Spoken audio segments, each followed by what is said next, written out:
E aí pessoal, tudo bem? Professor Gonçalves aqui, Data Center Cursos e Treinamentos.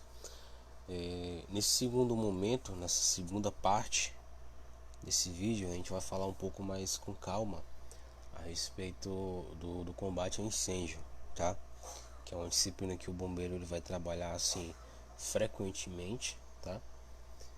E é importante que vocês não se limitem apenas aos conhecimentos que vocês vão estar aprendendo hoje, mas também está anotando pontos mais importantes, está tirando dúvidas, né, no grupo das turmas de vocês. É importante vocês estarem pesquisando também, além do que vocês irão aprender aqui hoje, tá? Então,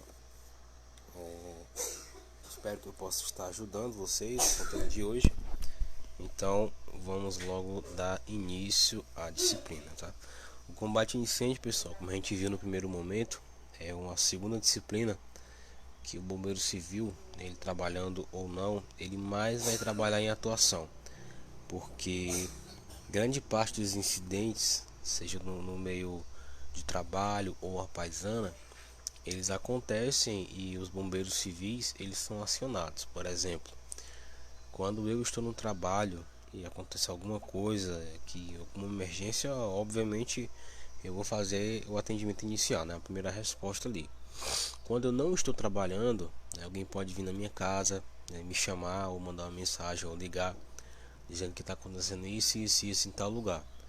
Então não vai ter hora certa, gente, para que vocês possam estar atuando e colocando seus conhecimentos em dia.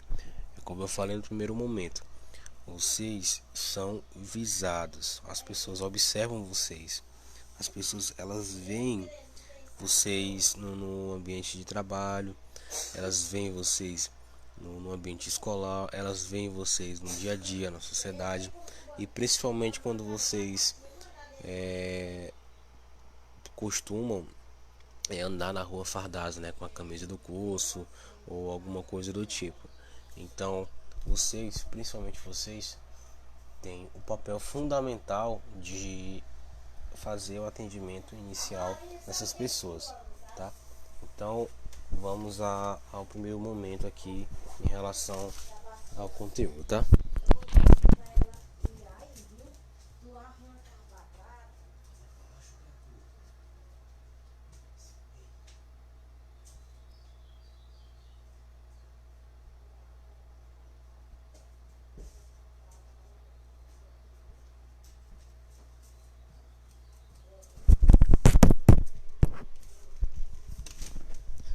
Primeiro momento, conceito do fogo. A gente viu rapidamente no primeiro momento, mas nós estaremos vendo aqui de uma maneira mais aprofundada a respeito desse conteúdo, tá bem?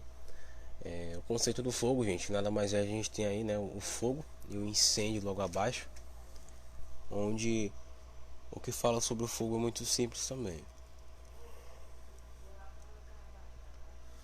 Ignorem alguma tosse, algum espirro, ou alguns momentos vou ficar um pouco calado porque estou um pouquinho gripado e estou tentando aqui fazer o máximo que eu consigo para explicar de uma maneira mais simples que vocês possam entender, tá bem?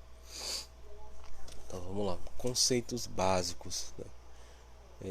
É um fenômeno químico resultante da combustão, ou seja, quando vocês ouvirem falar na palavra combustão, podem se certificar do seguinte: combustão ela quer dizer queima, o consumo do fogo em alguma coisa. Então é um fenômeno químico resultante do consumo do fogo, tá, em alguma coisa, combustão, que consiste em uma reação química das mais elementares. Geralmente acontece uma oxidação caracterizada pela instantaneidade de reação e principalmente pelo desprendimento de luz e calor. Para que se processe esta reação é necessário a presença de três elementos fundamentais. A gente viu também no primeiro momento, a gente vai precisar do combustível, tá? Vamos precisar do comburente e a fonte de ignição, que é o calor, tá? Resumindo, o conceito básico desse fenômeno, gente, é do fogo, né? Ele vai precisar, para que o fogo em si aconteça, para que enfim ele consiga ganhar força e principalmente que ele apareça, né, de uma maneira mais sensata, ele é preciso de três coisas. O primeiro, um combustível, que é o que o fogo vai consumir. O comburente, tá? Que é o oxigênio, conhecido como oxigênio. E o calor, ou fonte de ignição, tá? E a diferença aí entre fogo e incêndio: o fogo, né? O que é fogo? O fogo é uma reação química que produz luz e calor, e o fogo em si ele é controlável. Exemplos: um isqueiro, uma vela, o fogo do fogão, tá? Do fogareiro, da churrasqueira, tá? São fogos que eles são controláveis. Então, disse que isso é uma explicação de fogo, tá? E incêndio já é totalmente o contrário. Incêndio é aquele fogo fora de controle, fora de proporções ali adequadas para o ser humano. Então, essa é basicamente a diferença principal entre fogo e incêndio, onde um é controlável pelo ser humano e o outro é descontrolável ou está em estado de descontrole pelo ser humano, tá certo?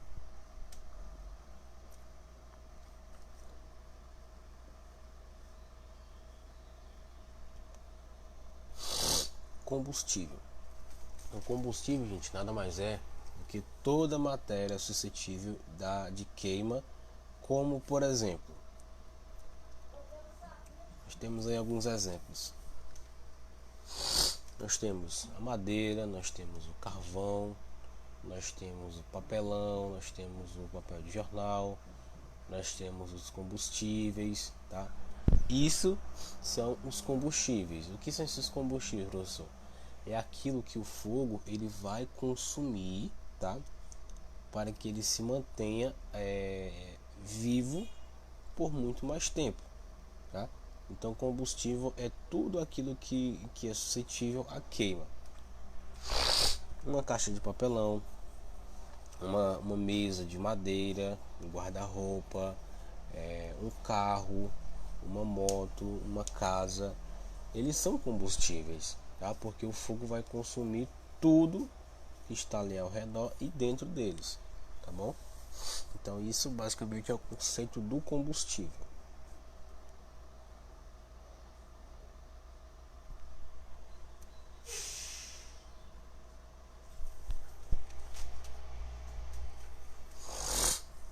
Comburente é todo agente químico que conserva a combustão. Os comburentes mais conhecidos são, né, o mais tradicional é o oxigênio e, sob determinadas condições, o cloro. Tá bem?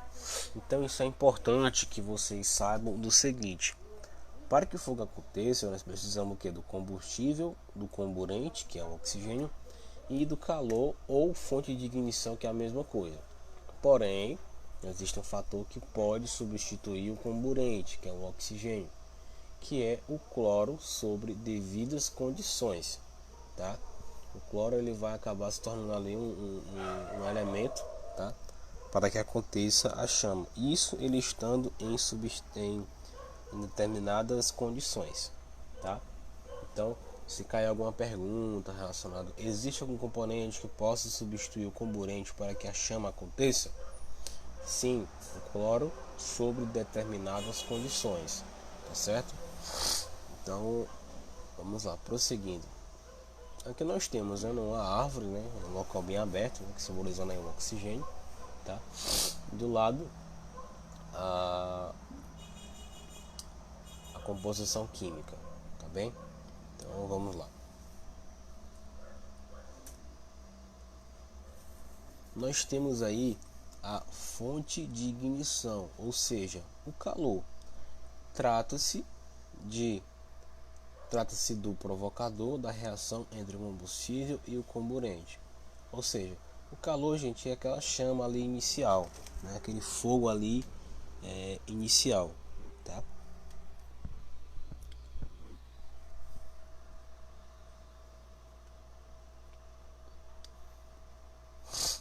proporcionalidade. A proporcionalidade, gente, para que se inicie o fogo, é preciso haver adequadas condições, né, proporcionalidade entre os componentes da reação. Essas proporcionalidades determinantes básicas do fogo. Então nós temos aí o comburente, que é o oxigênio, conhecido como oxigênio, ou o cloro sob determinadas condições, tá? Não esqueça desse detalhe. Nós temos o combustível, que pode ser tudo aquilo que o fogo possa consumir: papelão, madeira, uma casa, um carro, tá? Tudo que o fogo possa consumir é um combustível. Nós temos o calor. Assim, dessa maneira, a chama vai acontecer. Conhecido isso, pessoal, como o triângulo do fogo, tá? Porque nós temos os três componentes e por fim aparece aí a chama, tá?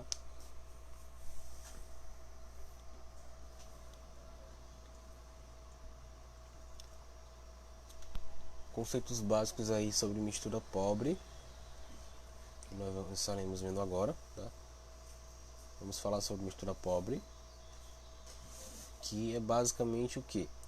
Na mistura pobre, gente, um dos componentes que vão fazer a composição do fogo, seja o comburente, o calor ou o combustível, ele se encontra em proporção pequena, proporção mínima, e por conta disso a chama em si não vai acontecer. Por exemplo, eu tenho ali o calor, né, que pode ser um isqueiro, né, aceso. Estou em um local aberto, onde tem muito oxigênio, muito vento. E eu tenho um pedacinho pequeno de papel, bem pequeno mesmo, bem pequeno. Então, nesse caso, o combustível, né, o combustível que vai fazer a queima, né, ali do local, ele se encontra em proporções minúsculas. Então, eu chamo isso de uma mistura pobre, tá? Porque como um dos componentes se encontra em quantidade baixíssima, assim não vai ter como o fogo ele acontecer de uma maneira maior, tá? Então por isso eu chamo de mistura pobre. Explicando mais uma vez. Imagine que eu tenho um isqueiro que está aceso, estou em um local bastante ventilado, né, que é a questão do oxigênio, e eu tenho um pedacinho minúsculo de papel. Quando eu vou colocar pedacinho de papel minúsculo para queimar um isqueiro que vai estar ali aceso, ele queima, mas ele logo vai se apagar. Por quê? Porque a quantidade de combustível, que é o papel, né, que o fogo vai consumir o papel, o combustível, ele se encontra em uma quantidade pequena, minúscula. E assim eu chamo isso de mistura pobre, tá? Mas basicamente não é somente com o combustível, pode acontecer com o calor, né, com a chama, e também com o comburente, que é o oxigênio, tá? O importante é que na mistura pobre, um dos três componentes, tá, eles vai se encontrar em baixíssima quantidade. Ou pode ser o comburente, né, pode ter pouco oxigênio no local, ou pode ser o combustível, que é o que o fogo vai consumir, ou o calor, ele pode estar em baixíssima quantidade, tá? Isso nós chamamos de mistura pobre, tá? Que é também conhecido como lei, né? Que é o limite inferior de explosividade ou inflamabilidade. Nós temos a chama, né? Nós temos o calor, que é o fósforo aceso. Nós temos aí, não tem combustível para se queimar, mas tem muito oxigênio. Então assim a chama não vai acontecer de maneira nenhuma. Nós temos agora a mistura rica. Vamos ver aqui um exemplo. Na mistura rica, gente, vamos citar aqui outro exemplo. Nós temos o calor, tá? Que eu posso dizer aqui que é o fósforo, tá? O fósforo. Nós temos o que vai queimar, que pode ser uma caixa de papelão, por exemplo. E isso ocasiona que eu tenho a chama, eu tenho o calor, né, que é o isqueiro que está ali aceso, e tenho o papelão, que é uma caixa de papelão que vai servir como combustível de queima. Mas, pessoal, na mistura rica é quando um dos componentes que fazem o fogo acontecer, ele se encontra em quantidade muito grande. Então, digamos que eu estou tentando ali acender ou queimar uma caixa de papelão em um local aberto que está ventando muito. O vento, né, o oxigênio em excesso, ele vai acabar o que? Apagando ali aquela chama do isqueiro. E sendo assim, o fogo não vai acontecer de maneira adequada, tá? Vê, ó, o isqueiro, né, o fósforo, muito oxigênio, vai apagar, tá certo? Então, na mistura pobre é quando um dos componentes ele se encontra com a quantidade pequena, baixíssima. Na mistura rica é quando se encontra em quantidades altas, tá? Em quantidades elevadas, muito grandes. E sendo assim, tanto a mistura pobre quanto a mistura rica, a chama em si não vai acontecer, tá? Na mistura ideal, que é o que nós vamos ver agora, é quando todos os componentes, né, que fazem a composição do fogo, o combustível, o comburente e o calor, eles se encontram em proporções adequadas. Sendo assim, a chama vai acontecer, né, sem dúvida nenhuma.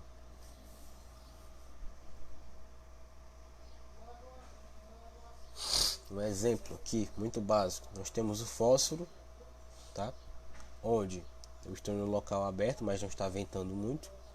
Incendiei uma caixa de papelão e a caixa de papelão vai começar a pegar fogo. Então, não tem muito vento, tem o combustível ali, que é a caixa de papelão, e tem o calor, que pode ser aí o fósforo aceso, né? Como vocês estão vendo no exemplo. Assim, a chama ela vai acontecer de verdade, tá? Então, basicamente isso é o conceito aí sobre mistura rica, mistura pobre e mistura ideal. Beleza? Então, recapitulando aqui esse conteúdo. Mistura pobre é quando um dos componentes que fazem o fogo acontecer, eles se encontram em quantidades pequenas, tá? E sendo assim, a chama não vai acontecer.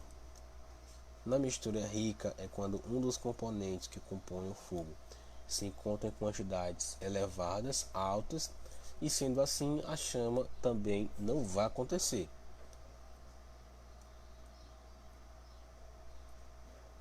Agora, na mistura ideal é quando todos os componentes se encontram em proporções adequadas. Assim, a chama ela vai acontecer sim, beleza?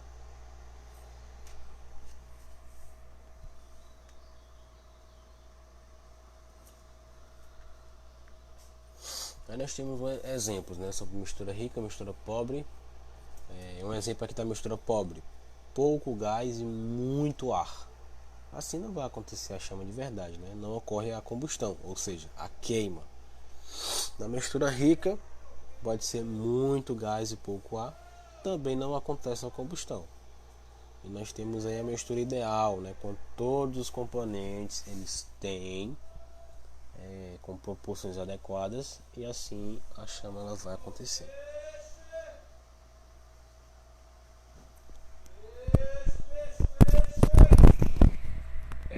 Voláteis. A gente vai falar sobre o conteúdo agora, pessoal, que é muito falado no meio técnico do bombeiro civil, que são sobre combustíveis voláteis e não voláteis. Você não quer um combustível volátil? A gente vai falar disso exatamente agora, tá? Os combustíveis líquidos são classificados geralmente em voláteis e não voláteis. Combustíveis líquidos, tá? Mas a gente tem alguns combustíveis que também podem se encontrar em seu estado um pouco mais sólidos, tá? Vamos falar disso agora. Combustível volátil, tá? Quando que eu falo, ou quando que eu posso afirmar que um combustível ele é volátil, professor? Muito simples. Disse que O combustível é volátil quando a temperatura ambiente emana vapores capazes de se inflamarem. Então, quando fala de emanar vapores, né, que são capazes de se inflamar, eu só imagino o que? Eu abastecendo a moto, minha moto no posto de gasolina, e se eu reparar bem, né, ali na boca do tanque vai estar saindo alguns gases, né, alguns vapores. Então, todo combustível que ele emana vapores, todo combustível que ele tem esse processo de desprender vapores, eu posso te afirmar que eles são combustíveis voláteis, tá? Aí vamos dar aqui alguns exemplos. Nós temos a gasolina, a nafta, o éter, o hexano, o tolueno, o benzeno e outros vão por aí. Todo produto que emana vapores a temperatura ambiente, tá? Temperatura ambiente é determinado produto leve, ou seja, um produto volátil, tá? O exemplo mais comum que eu posso falar para vocês é o da gasolina, tá? Que você pode reparar quando vocês vão lá abastecer a moto, o carro. Se você reparar bem ali de onde vai estar saindo o combustível da bomba ali para o seu transporte, seu veículo, você pode reparar que vai estar desprendendo alguns vapores, né? Ali do local onde a gasolina vai estar sendo colocada, gasolina, o diesel, ou o que for, tá? Então, eu digo que o combustível é volátil quando ele desprende vapores, tá certo? Combustível não volátil, ou seja, o contrário de volátil, né? Disse que o combustível combustível não é volátil quando não emana vapores a temperatura ambiente. Um exemplo, o óleo, o óleo combustível. Quando você está em casa, na sua cozinha, e você vai ali fritar um peixe ou uma carne, um ovo, o que for.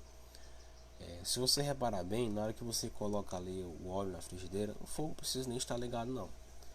Você vê que o óleo ele não vai desprender nenhum vapor, né? Ele fica ali no seu estado normal.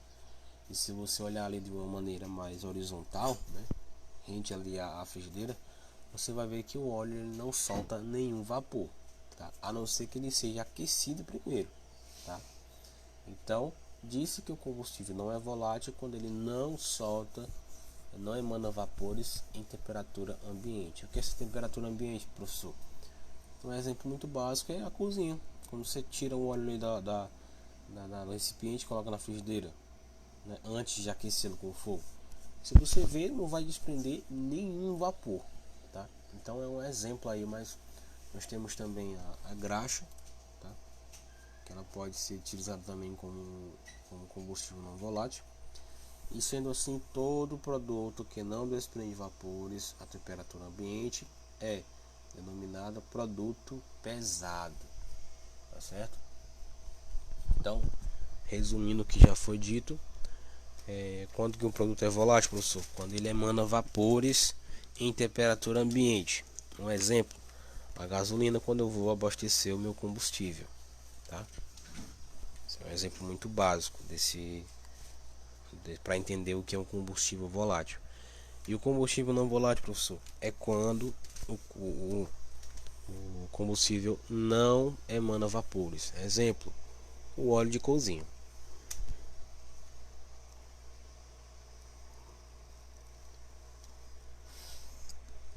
Ponto de Foucault. Esse ponto de Foucault, pessoal, vamos falar sobre ponto de Foucault. Vamos falar sobre ponto de combustão e sobre o ponto de ignição, tá? Esses três nós vamos falar de uma maneira mais acentuada e mais pausativamente mais à frente, para a gente entender melhor como é que eles funcionam, tá? Então vamos falar aqui a princípio logo sobre o ponto de Foucault, tá? Deixa eu ler e em seguida eu vou explicar para vocês. ponto de fogo, pessoal, é a temperatura mínima na qual os elementos combustíveis começam a desprender vapores que podem se incendiar em contato com uma fonte externa de calor.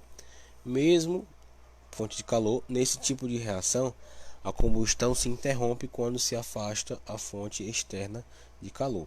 Ou seja, o ponto de fogo, pessoal, é basicamente o seguinte: é quando eu aqueço alguma coisa, né, ao ponto de aquele material, por exemplo, uma caixa de papelão. Quando eu deixo a caixa de papelão perto de alguma coisa muito quente, tá? Ela pode aquecer aquele material. Aquele material aquecido vai começar a desprender vapores, tá? Mesmo que seja até um pouco difícil ver a olho nu, mas todo material que ele é aquecido ele vai desprender vapores, tá? E assim ele pode se incendiar, tá? Por conta do contato com uma fonte externa de calor, ou seja, quem vai estar aquecendo aquela caixa de papelão. Assim, ele pode se incendiar somente pela alta temperatura ali próxima dele. Mas se eu retirar aquele material que está aquecendo a caixa de papelão, obviamente ela vai apagar a sua chama. Vamos ver aqui um exemplo.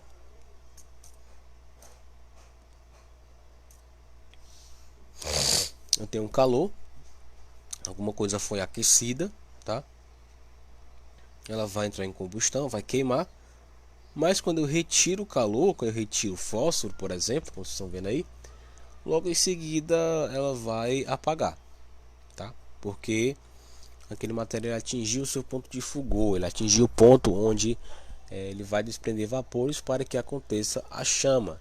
Mas se eu retirar a fonte do calor, tá? Que é a fonte ali que aquela fonte externa, ou seja, o que vai estar aquecendo aquele material, obviamente o material ele vai esfriar e a chama em si não vai acontecer, como vocês estão vendo aí no exemplo, tá? Então, no ponto de fogo, gente, os materiais, qualquer material que possa ser queimado, ele atinge o seu ponto de fogo, que é o que? Ele vai começar a desprender vapores por conta do aquecimento que ele vai estar sofrendo, e assim ele pode começar a pegar fogo, tá? Mas se eu retirar ali a fonte de calor próximo daquele local, ele vai apagar, tá? Vai apagar apagar não, perdão, ele vai resfriar aquele material que estava sendo aquecido, né? E assim a chama não vai acontecer. Como vocês podem ver no exemplo aí, ó. O material começou a desprender vapores, tá? O calor chega próximo, ele acaba entrando em combustão, que é a queima, mas quando eu tiro o fósforo, né, que é o calor, ele apaga. Muito simples, tá? Só que todo material ele tem uma temperatura mínima na qual ele vai atingir o seu ponto de fogo, tá? Uma caixa de papelão, ela tem o seu ponto de fogo um pouco mais difícil, né? Precisa ser aquecida ali um pouco mais. Já a gasolina não, a gasolina já é um produto altamente inflamável. Dependendo da temperatura, pode se superaquecer ali em questão de pouco tempo, tá?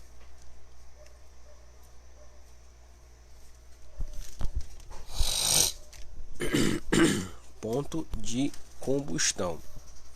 No ponto de combustão, pessoal, o que acontece aqui? É a temperatura mínima na qual os gases desprendidos dos elementos combustíveis, ao tomarem contato com uma fonte externa de calor, entram em combustão e continuam a queimar, mesmo se retirarem a fonte de ignição. Ou seja, no ponto de fogo, se eu tirar o calor de perto do local que vai estar queimando, a chama vai apagar. Por quê? Porque só aconteceu, o material só atingiu o ponto de fogo. Já no ponto de combustão, ele já realmente aconteceu a queima, e mesmo que eu tire ali a fonte de calor, o material vai continuar queimando. Um exemplo, eu estou aqui com um isqueiro aceso, eu vou aquecer aqui uma caixa de papelão, uma parte, deixo queimar um pouco. Se eu retirar o isqueiro que está aceso, mesmo assim a caixa de papelão vai continuar queimando. Por quê?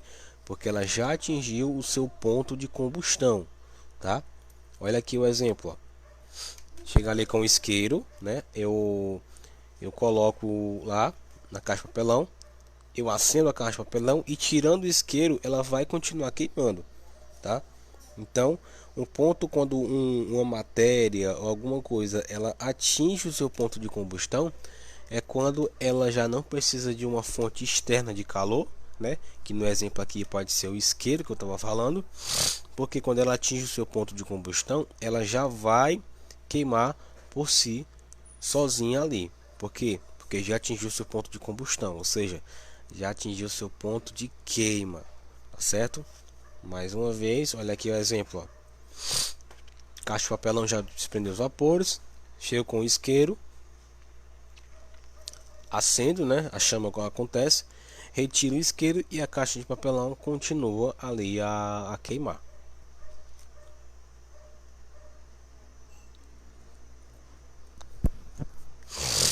Ponto de ignição. No ponto de ignição, pessoal, é a temperatura mínima na qual os gases desprendidos dos elementos combustíveis entram em combustão apenas pelo contato com o oxigênio do ar, independentemente de qualquer fonte de calor. Ou seja, todo material, pessoal, tudo que queima, ele tem um ponto de ignição, tá? Ele só precisa ser aquecido, porém no ponto de ignição, ele não vai precisar necessariamente de uma fonte de calor. Por exemplo, o isqueiro não vai precisar, ele pode ali queimar por si só, apenas com contato com o oxigênio.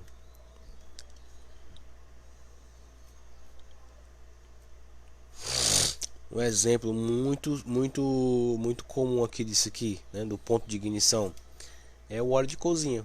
Você pode ver aqui o exemplo primeiro, ó, que eu aqueço, tá, um local, aqueço aqui um recipiente que tenha óleo, tá?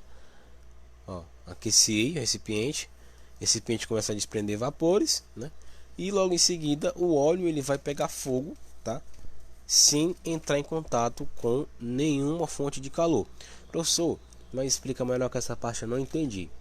Imagine a seguinte situação: você está em casa, você coloca ali o óleo para esquentar, que vai fritar um peixe, uma carne para você almoçar ou jantar, e você acaba esquecendo que o óleo, né, a frigideira lá é esquentando no fogo. Beleza. O óleo ele vai ser aquecido, tá? E ele, por ser aquecido, ele vai ser aquecido, olha aqui, ó. Em seguida ele vai começar a desprender vapores, tá? Percebam que o fogo aqui, né, simula aqui o fogo do fogão, ele não está entrando em contato com o óleo, tá? Está distante, porque separa ele se é a frigideira, mas ele está sendo aquecido. Assim ele vai desprender vapores, como vocês estão vendo aqui, ó. E aqui ele foi aquecido a uma temperatura tão grande, que o óleo por si só ele já começou a se incendiar sem ter contato com o fogo que estava saindo ali da boca do fogão, somente pelo aquecimento. Ou seja, o óleo atingiu o seu ponto de ignição e ele queimou apenas com contato com o oxigênio, tá? Porque ele foi superaquecido. Beleza? Esse é um exemplo muito clássico para que vocês possam entender o ponto de ignição. Claro, tem materiais que eles queimam com muito mais facilidade, né? Eles têm um ponto de ignição muito mais rápido. E outras coisas têm um ponto de ignição que demora um pouquinho mais, tá? Então, disse que tudo pode atingir o seu ponto de ignição, porém, eles precisam atingir uma temperatura X para que a ilha possa queimar, tá? Aqui nós temos, pessoal, as técnicas de extinção do fogo, ou seja, as formas de como acabar ou apagar um incêndio ou um fogo ali que você queira ali apagar em uma experiência ou até mesmo em trabalho como combate a incêndio, tá? A gente viu agora há pouco sobre produto volátil, não volátil, nós vimos ponto de fogo, ponto de ignição, ponto de combustão, tá? Então agora a gente vai falar sobre os métodos de como acabar com o incêndio. Professor, nesses métodos de extinção do fogo, eu vou aprender como eu posso apagar os incêndios? Sim, você vai entender as 3 maneiras que podem acontecer para que você apague aquele incêndio ou aquele fogo ali fora de proporção, tá? Então preste muita atenção nesse conteúdo que a gente vai passar agora. Técnicas de extinção do fogo, tá? A primeira,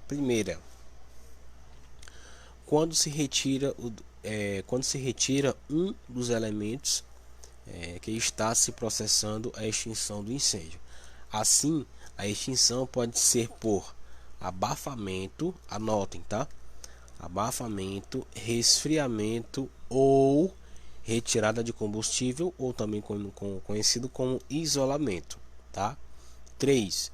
Abafamento, resfriamento ou retirada do combustível. Essa retirada do combustível, pessoal, ela é conhecida também como isolamento, tá? Então, se vocês ouvirem por aí abafamento, resfriamento e isolamento, é a mesma coisa, tá? Só vai mudar mesmo a nomenclatura, mas o sentido é o mesmo, beleza? Tecnicamente, a extinção é provocada por um desequilíbrio na proporção dos elementos da combustão. Ou seja, quando você faz um abafamento, um resfriamento ou uma retirada do combustível, você vai ali causar um desequilíbrio na proporção da queima, tá? Então vamos entender como é que funciona cada um deles agora. Professor, como é que funciona o abafamento primeiro? Vamos lá, vamos imaginar aqui uma situação, tá? Primeiro, consiste em impossibilitar a chegada de oxigênio à combustão, ou seja, ele no abafamento ele impede que o oxigênio chegue até o local onde está queimando, tá? Dessa maneira o fogo se apaga, tá? Ou seja, no abafamento, gente, eu vou retirar o oxigênio ali da chama, tá, professor? Já entendi. Para que o fogo aconteça, eu preciso do comburente, que é o oxigênio, do combustível e do calor. Se eu retirar o oxigênio, eu estou fazendo um abafamento, correto? Corretíssimo. Agora eu vou dar aqui um exemplo para vocês. Eu tenho uma vela, tá? Está ali acesa, que pode ser em cima de uma mesa. Essa mesma vela, eu vou pegar um copo de vidro e eu vou cobri-la por completo. Cobri. Depois que eu cobri, todo o oxigênio ele é consumido ali dentro do recipiente. A chama vai dar indícios que vai apagar e a chama em si vai apagar logo em seguida, tá? A chama apagou. Por que a chama apagou, professor, quando eu coloquei o copo em cima? Porque o fogo, pessoal, ele precisa de oxigênio para que ele se mantenha aceso. Quando você cobre ali a vela com um copo de vidro, o reservatório de oxigênio ele fica limitado. Então, o oxigênio daquele local, né, contido dentro daquele copo, ele vai ser consumido por completo pelo fogo e em seguida a chama vai apagar. Por quê? Porque dentro do copo onde a vela está já não tem mais oxigênio. Professor, trazendo para a parte prática, como é que eu posso fazer um combate a incêndio por abafamento? Vou dar aqui outro exemplo. Lembra da frigideira que começou a pegar fogo na cozinha? Muito simples. Sabendo que a chama precisa do oxigênio para que aconteça a queima, se eu tenho uma frigideira que está pegando fogo ali, eu vou simplesmente cobrir a frigideira com a tampa específica para aquela frigideira. Assim eu vou fazer a mesma coisa que eu fiz com a vela usando o copo de vidro. Ou seja, todo o oxigênio vai ser consumido ali dentro da frigideira, né, nesse pente da frigideira, e assim a chama vai, obviamente, vai acontecer o resfriamento e a chama vai apagar. Beleza? Isso é um método muito bacana para se entender como que você trabalha o abafamento, tá? Professor, eu não tenho uma tampa ali para cobrir a frigideira. O que eu posso fazer? Você pega um pano, né? Você mergulha na água, torce ele ali, tira o excesso e simplesmente vai cobrir no sentido contrário ao seu corpo, a frigideira. Você vai jogar ali o pano em cima, cobrindo. Primeiro ali perto do seu corpo, em seguida você vai jogá-lo para frente. Assim você vai fazer o que? O mesmo trabalho da tampa, professor. Mas o pano molhado não vai causar um incêndio maior na frigideira, não? Não. Primeiro tem que retirar o excesso de água e deixar o pano só úmido. Assim você vai cobrir a frigideira, né, com o pano úmido, e assim a chama ela vai apagar. Beleza? Então, no método de abafamento, eu vou abafar o local do incêndio, ou seja, eu vou retirar o oxigênio de alguma forma. Beleza? Espero que tenha ficado compreendido como funciona o abafamento. Agora vamos partir para outro. Nós temos aqui o resfriamento, tá? Quando se baixa a temperatura, né, extingue-se o fogo por resfriamento, tá? Então, professor, se eu retirar ali o calor, né, da chama, eu vou estar fazendo o método de resfriamento, certo? Certíssimo. E como é que funciona, professor, o resfriamento? Eu tenho que retirar o calor, Eu sei que para que a chama aconteça eu preciso do combustível, do comburente, que é o oxigênio, e do calor. Então, se eu retirar o calor, eu vou fazer o que? Um resfriamento, tá? Um exemplo aqui muito bacana, ó. Nós temos uma chama, tá? Uma fogueira. Na fogueira eu vou simplesmente jogar água. A chama vai apagar, vai resfriar o local, né? E assim a chama vai apagar. Tá aí o exemplo aí para vocês verem. Então, assim eu vou combater a chama por resfriamento. Esse é o método, pessoal, mais utilizado pelos bombeiros civis, militares, mirins, bombeiros voluntários, para fazer a extinção de um princípio de incêndio ou incêndio em si, tá? Porque é quando eles vão utilizar a água, né, a bomba, a casa de bomba ali, a BT, para fazer o combate direto ao incêndio, tá? Então, o método mais comum que é utilizado é o método. A água vai apagar a chama, ou seja, vai resfriar o local, ela vai acabar o calor, e logo em seguida ela vai resfriar o local onde foi ali queimado, tá? Então, no método de resfriamento, o método mais comum é a utilização de água, tá? Para apagar a chama, assim causando o método de resfriamento. Beleza? Nós temos aqui a retirada de combustível. Eu peço que vocês prestem muita atenção nesse exemplo que eu vou repassar agora, porque é um exemplo que ele costuma dar um pouquinho de trabalho para que as pessoas possam entender como é que funciona, tá? Vou dar aqui um exemplo. Imagine que eu tenho uma loja que vende, beleza? Certo, eu estou na minha loja e existe uma quantidade de pneus ali embaixo de uma tomada, onde na tomada tem tem várias conexões, e assim vai acontecer o aquecimento. Naquilo ali, quando acontece o aquecimento, eu vou acontecer um princípio de incêndio, onde vai pingar ali em cima dos pneus, tá? E os pneus vão começar a se incendiar, tá? Então, o que eu faço? Eu vou combater logo o pneu que está em chamas ali, joga água, pode ser, mas nós estamos falando sobre a retirada de combustível. Nessa retirada de combustível, eu posso fazer o seguinte: já que os pneus começaram a pegar fogo, se eu não tiver nada para fazer o combate ali a incêndio na hora, o que é que eu vou fazer? Eu vou retirar todos os pneus que estão em bom estado, ou seja, os pneus novos que não foram atingidos pelo fogo, e vou retirá-los do local, para que só queime os pneus que realmente já estão queimando, tá bom? Então isso é a retirada do combustível. O que é o combustível nesse exemplo, professor? Os pneus novos, tá? E o que é que está queimando? Os pneus que já estavam queimando no princípio de incêndio, tá? Esse é um exemplo muito básico. tá certo? Para que vocês possam entender. Eu retiro todo o material que ainda está em bom estado de uso e só deixo queimando ali o material que já está em queima, tá? Vamos aqui ao exemplo da aula, tá? Eu tenho aí, gente, um recipiente, né, grande,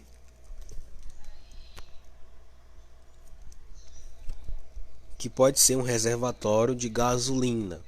Por exemplo, nós sabemos que a gasolina ela só queima em superfície, tá?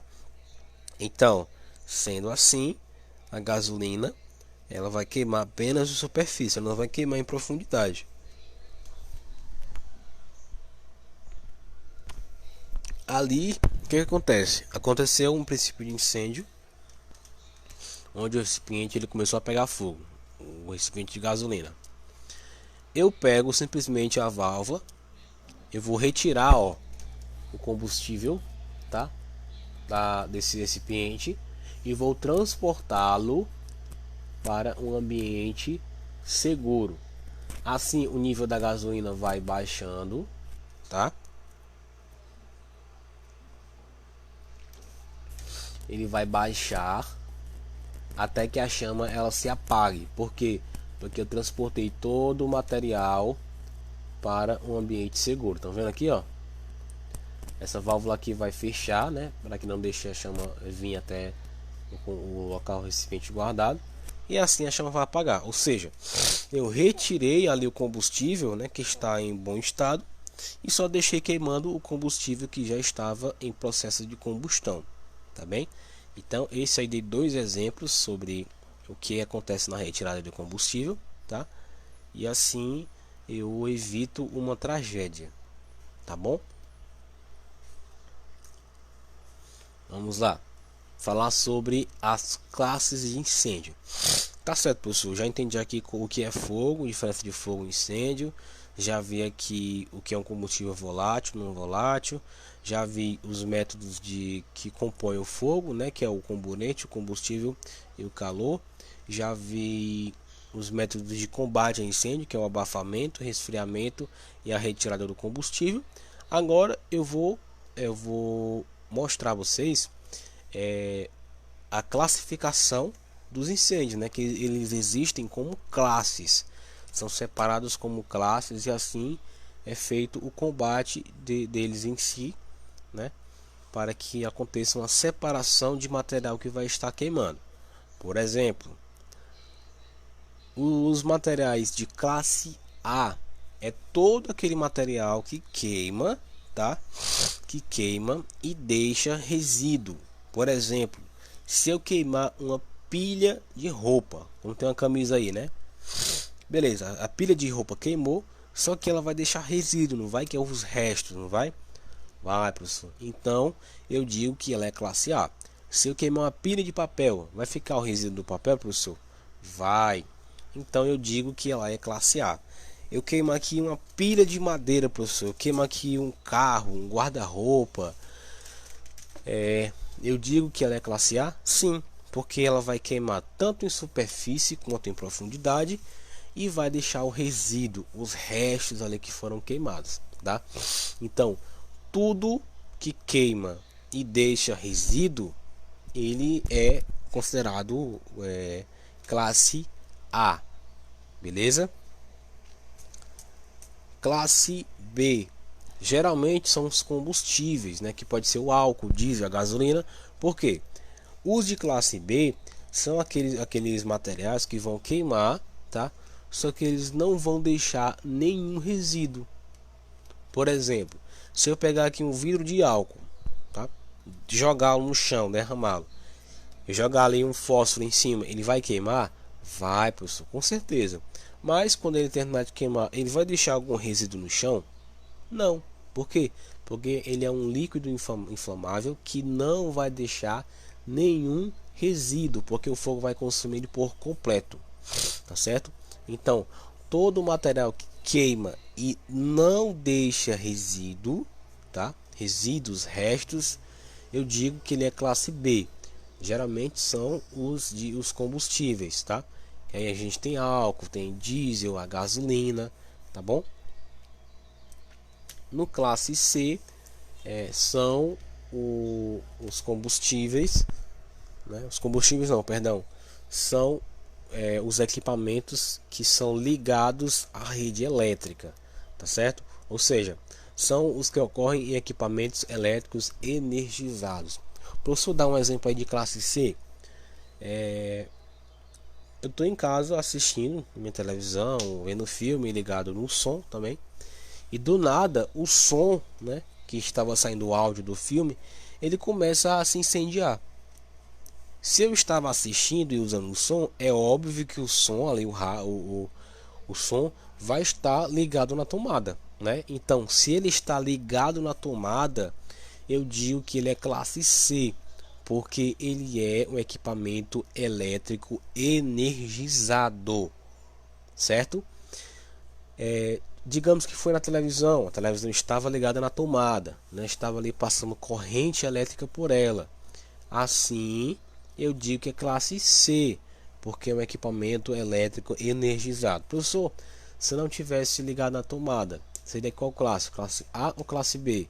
Classe A, porque tanto a televisão quanto o som, eles iriam queimar, claro, eles iriam deixar os restos ali onde aconteceu a queima, não é?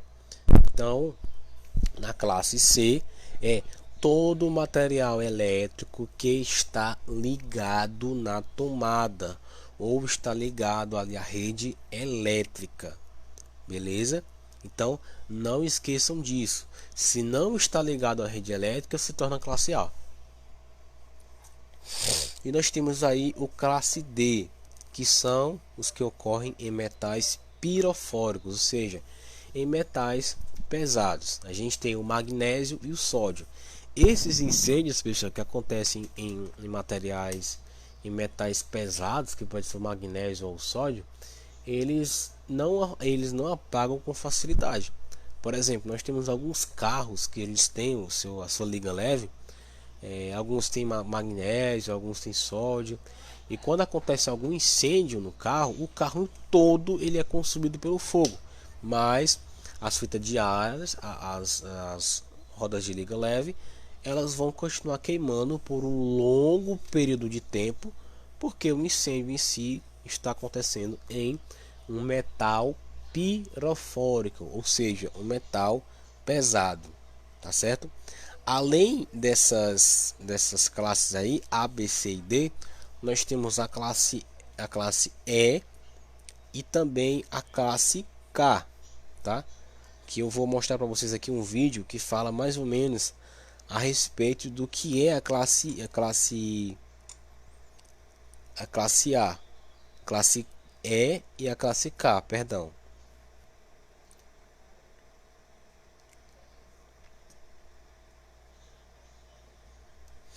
Deixa eu procurar aqui só um momento.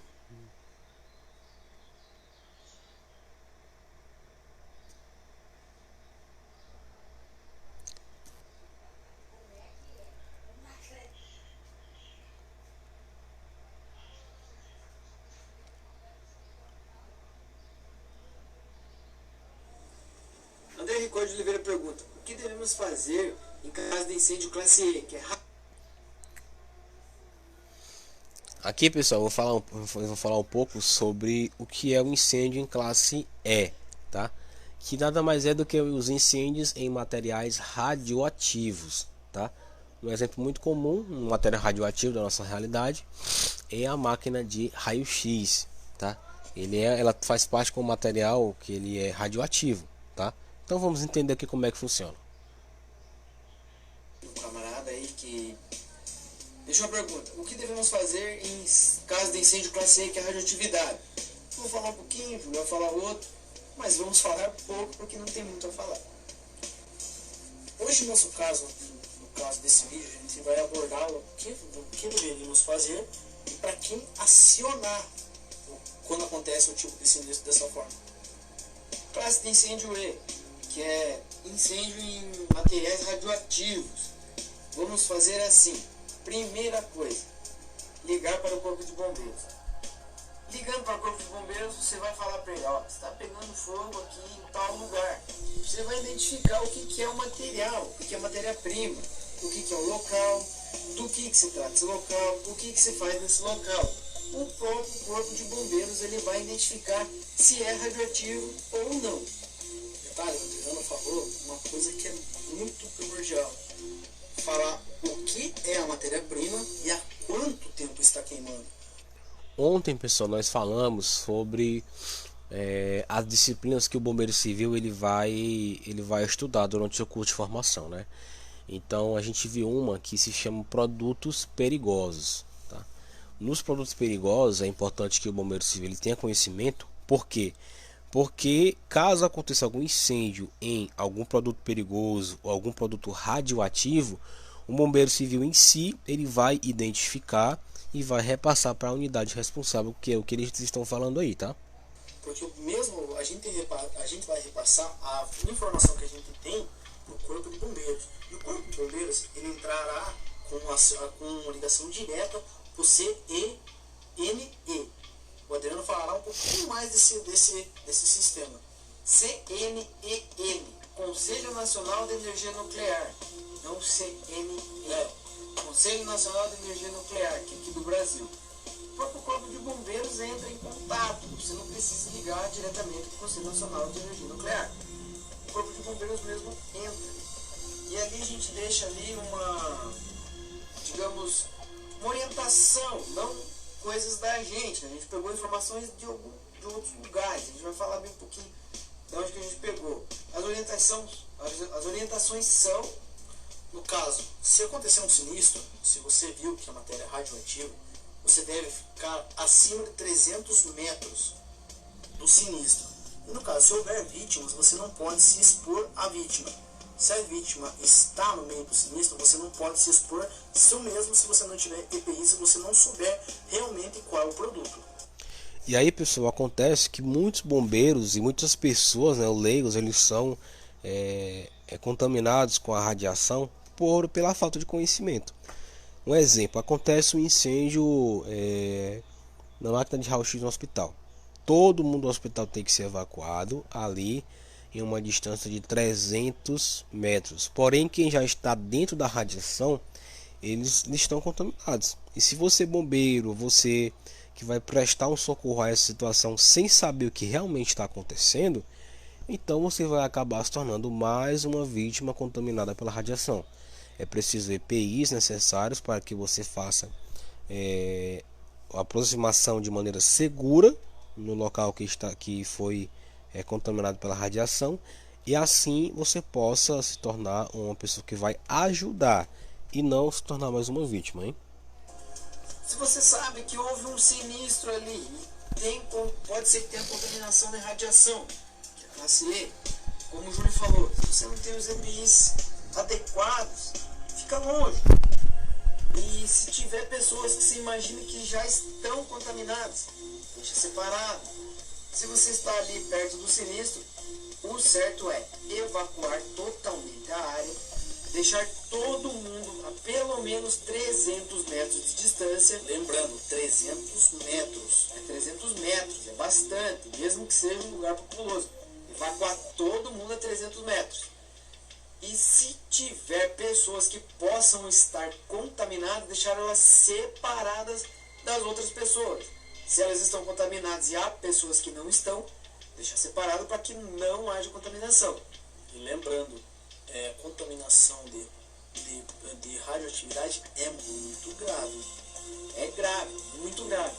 Pessoal, o videozinho é curto hoje, mas eu acho que dá para entender bem. Primeiro eu ligo para o corpo de bombeiros, explica bem o que está acontecendo, explica o local que está pegando fogo. Se estiver pegando fogo, lógico, vamos fazer trote aí, porque isso implica em coisa séria. Galera, lembrando, sempre falar há quanto tempo está pegando fogo e qual é a matéria-prima. Vamos fazer sempre assim, tá, pessoal?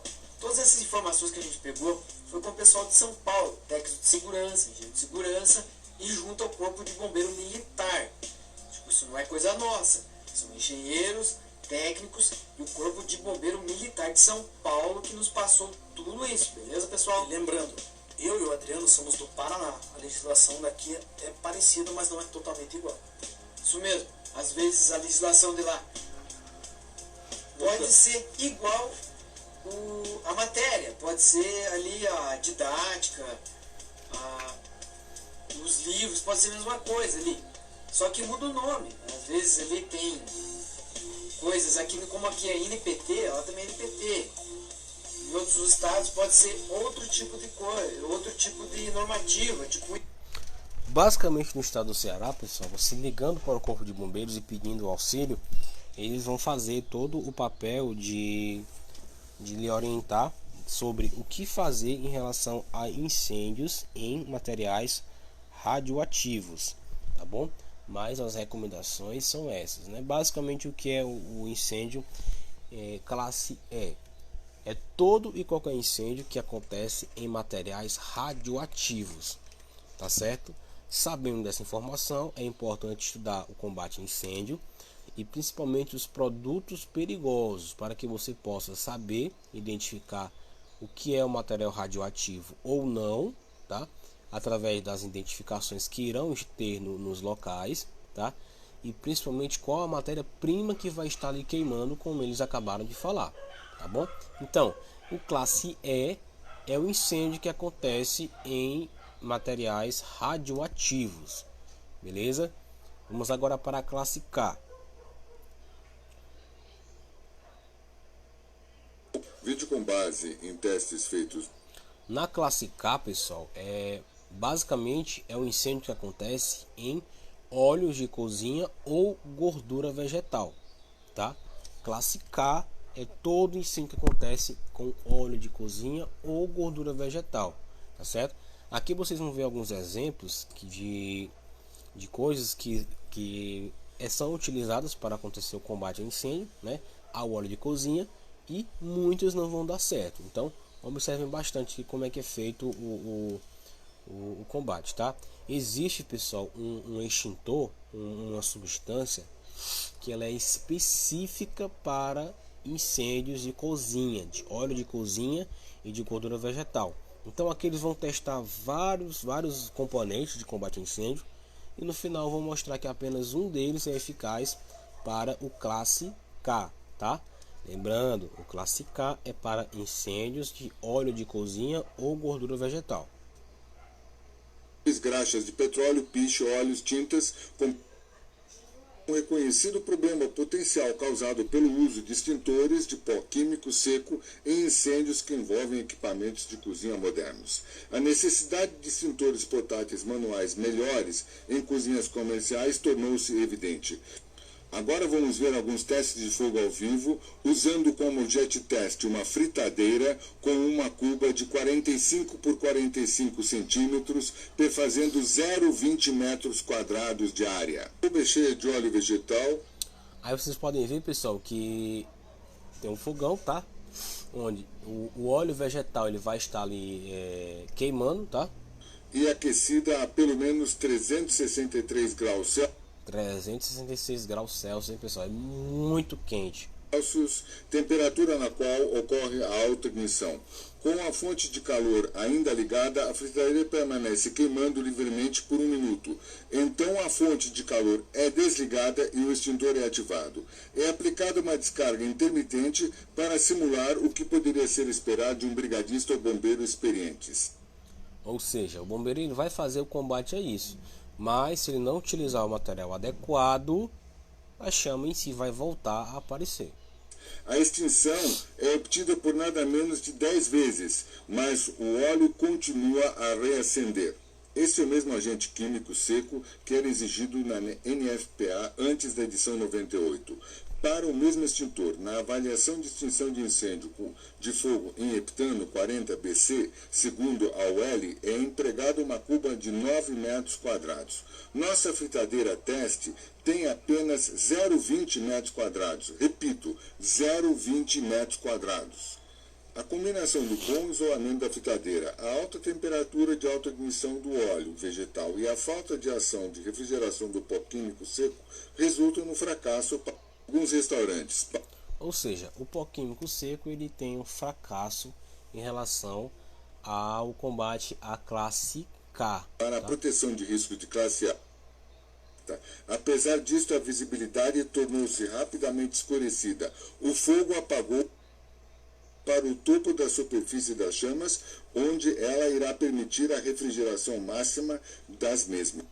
Existe, pessoal, um componente que ele é feito para o combate ao incêndio de classe K, tá? Onde o que acontece é que outros extintores, né, que existem para combater incêndios de outras classes, eles acabam sendo ineficazes, né? Eu vou mostrar aqui a vocês um vídeo do que acontece, né, quando eu coloco água, em um incêndio de óleo de cozinha ou gordura vegetal, tá? Vou mostrar a vocês o que acontece. Deixa eu ver se eu encontro aqui o vídeo.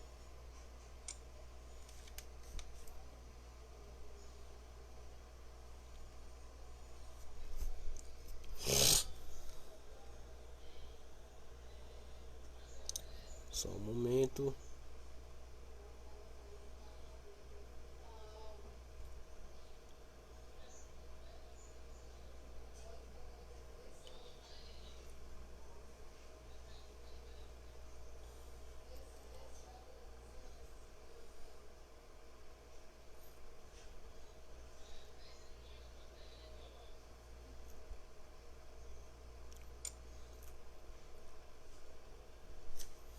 Procurando aqui o vídeo, pessoal, só um momento.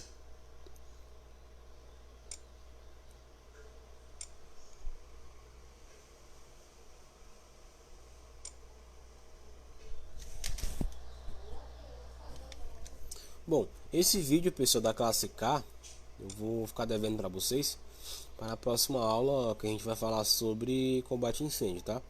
Mostrar a vocês como é que funciona, tá? O que acontece, o que não pode ser feito. Mas basicamente é isso que nós vimos hoje, tá bem?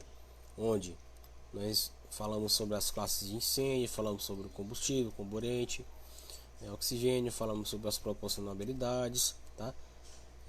Sobre o triângulo do fogo, que é esse que vocês viram agora. Falamos sobre mistura rica, mistura pobre, a mistura ideal. Falamos sobre combustíveis voláteis e não voláteis. Falamos sobre o ponto de fogo, o ponto de combustão, o ponto de ignição, tá? E falamos também sobre o abafamento, sobre o resfriamento e também sobre a retirada do combustível. E falamos também, para finalizar, sobre as classes de incêndio, tá? Onde classe A, materiais que queimam e deixam resíduos. Classe B, materiais que queimam e não deixam resíduos, que nem os combustíveis, né? Gasolina, álcool, diesel. C, os combustíveis os materiais que estão ligados à rede elétrica, né? Estão equipamentos elétricos energizados. E o D são os materiais que é metais pesados. E o classe E, materiais radioativos, e o classe K para óleo de cozinha. Beleza? Então, ficamos por aqui hoje, pessoal. Até a próxima aula. Forte abraço e até a próxima.